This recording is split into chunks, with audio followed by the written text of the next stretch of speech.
Across time and history, there has been one fight that has been known to God and mankind as one, and they will never quite be together until the day that they are formed as a bonded couple in which we put males versus females in Honkai Star Rail. Now, was that an introduction that made any sense? No. Are we going to try to attempt to defeat the MOC 12 with only males and females? Yes. Now, did I just say that we're going to beat it with XX and XY? I did. However, what I really meant to say more specifically is that we're going to do all male versus all female. Now, the first cycle's already gone by, and as you can see, I didn't commentate shit. However, now that we're already at 6 stacks in the MOC buff, it's a perfect opportunity to just start tackling on some damage. Now, if only Aventurine's follow-up was actually up, or his ult, we could have done some serious damage. However, that's not the case. So instead, what we're going to do is we're going to attack this guy with Imbibitor. E2 comes in handy. Now, this is not a run where it's like, oh, can these two beat it? So I don't want to hear, oh, this is E2 Imbibitor and E1 Ron May. Of course you can clear everything. Of course you can clear everything. This is man versus woman. This is more important than any shenanigans that are going on with eidolons or investments into characters. This is just the pure domination aspect of what man can do and what female can do. Now, 39k is pretty garbage, so we're kind of suffering from a diminishing stat of under-buffing.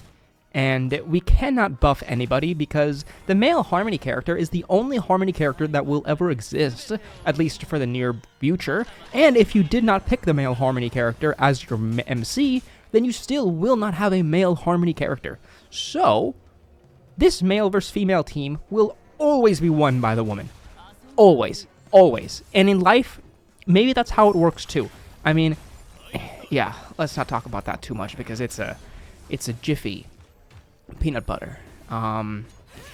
Let's see what Well here can do. Let's see if we can just imprison Cocolia now, kind of stun her in the middle of the action. We've got 64 effect res. Okay. We're missing 3% effect res. There's no reason for Well to miss that imprison, but whatever. We got 2 bounces on the imaginary guy. We would prefer all 3, but that would never happen, so 2 is more than good enough. We're going to deal no damage to the dinosaur, so it's time to start tackling on some chalks to Cocolia. 26k. How wonderful and strong is that?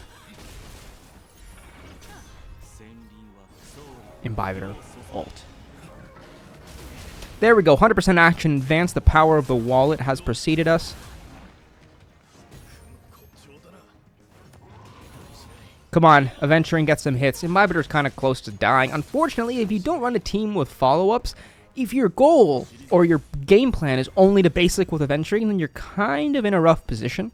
It does work out still, so the fact that he could only basic and be a Luocha pretty much with shields, because you don't heal. Luocha can heal you to max even if you're down to 1. But if you break the shields and then your health goes down, Aventurine's not getting that health back up. So his shields need extremely high consistent uptime.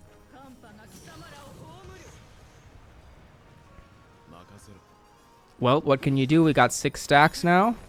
Perfect. Maximum buff chalk. 75k for only being buffed by, I believe, Welt's ultimate and the depth shred that we've got on the resolution light cone. You know, I'll take it. Again, 74. Well, the math would come out the same, so what else would it be? We actually shielded. Wow. We shielded simply because we need to survive this Cocolia attack. So we will forego the Imbibitor double or triple skill point attack, but... Crit for me? Survive, please? Thanks. I'll take it. I'll take it. Come on, Imbibitor. Let's see what you can do. We're going to save his ult even though we're going to get it. I mean, his action isn't going to matter, but our goal is to finish in this cycle. So let's build up these MOC buff points, and then we'll use Imbibitor. Beautiful. Okay. Now listen, I know you're completely unbuffed, but just, you can get rid of this, right? You can get rid of 7%. Ooh, on to the females we go. Before we shift gears into the female side, join the Discord and subscribe. That would be so great. So great.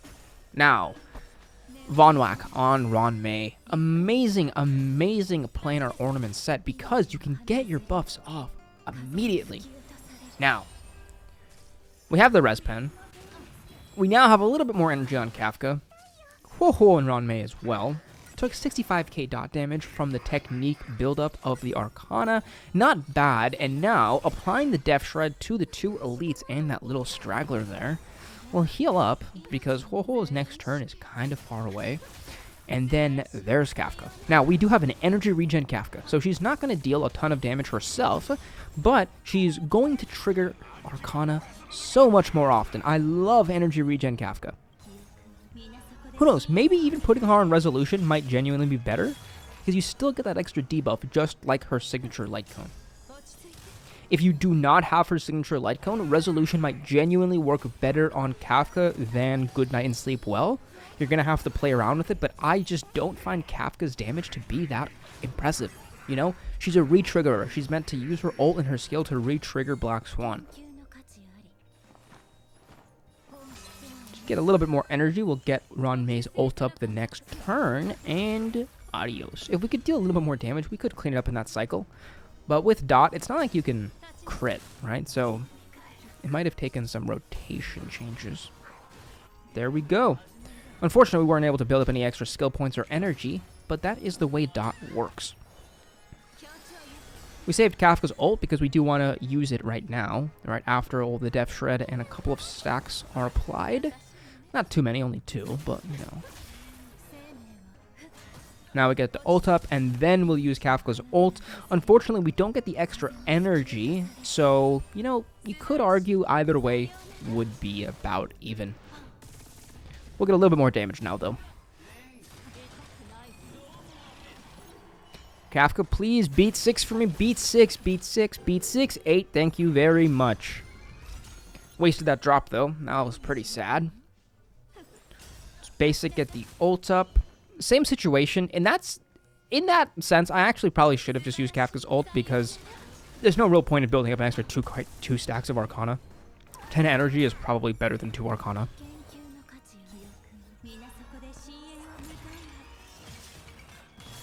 Okay.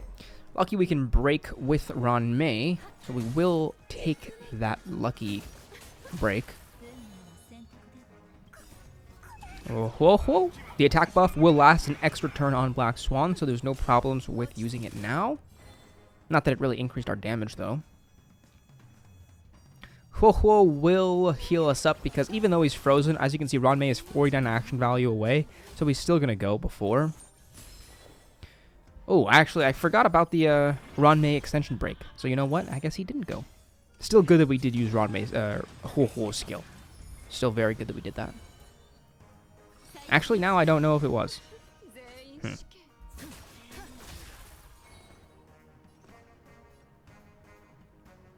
More energy on Ho-Ho at the end of the day. So you know what? I will take it.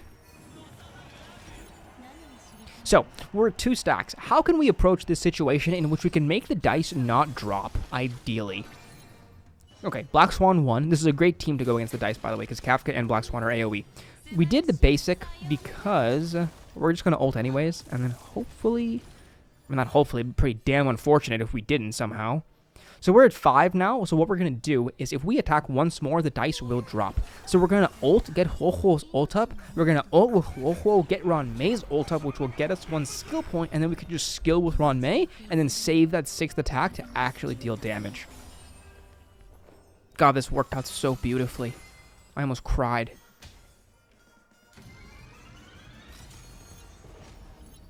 Wonderful. Full health, no way they die, 4,400 HP, and Black Swan will ult. There we go. Might as well do Kafka's too because now we're at 6 stacks. So even though there's not any Arcana, it should still deal some damage. Come on. Pretty damn good. 126 single target is kind of crazy, actually.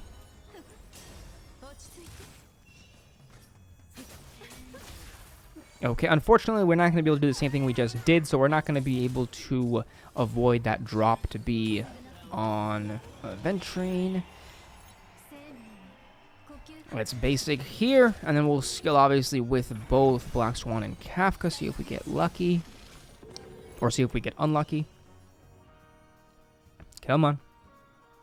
Come on. Ooh, interestingly enough, we actually need to heal with Boothilll. It's kind of a bad situation. We're going to have to basic with Kafka. Ooh, it's still possible. Kafka still has her follow-up. Actually, wait, no, she doesn't, because we're going to have to heal with Boothilll. Oh, that was so close, too. So close. We're still going to have to heal, though. Unfortunate situations, but Black Swan will get her ult up, and we will be able to heal out of it if we need to. Come on. Trigger Black Swan's ult, and we should now heal up Kafka. Beautiful Boothilll cleanse right there. And a nice attack. Would have been great if we could break.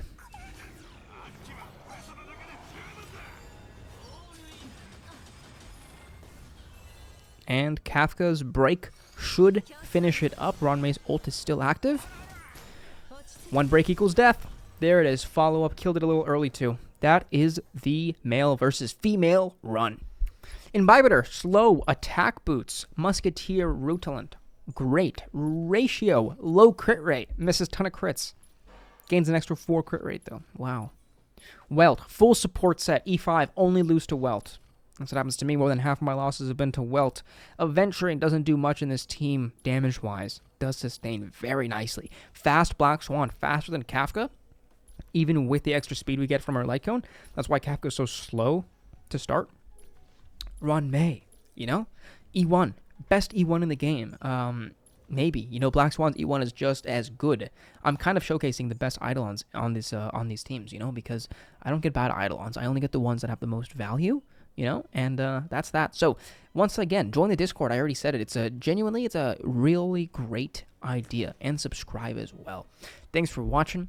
Comment, and adios.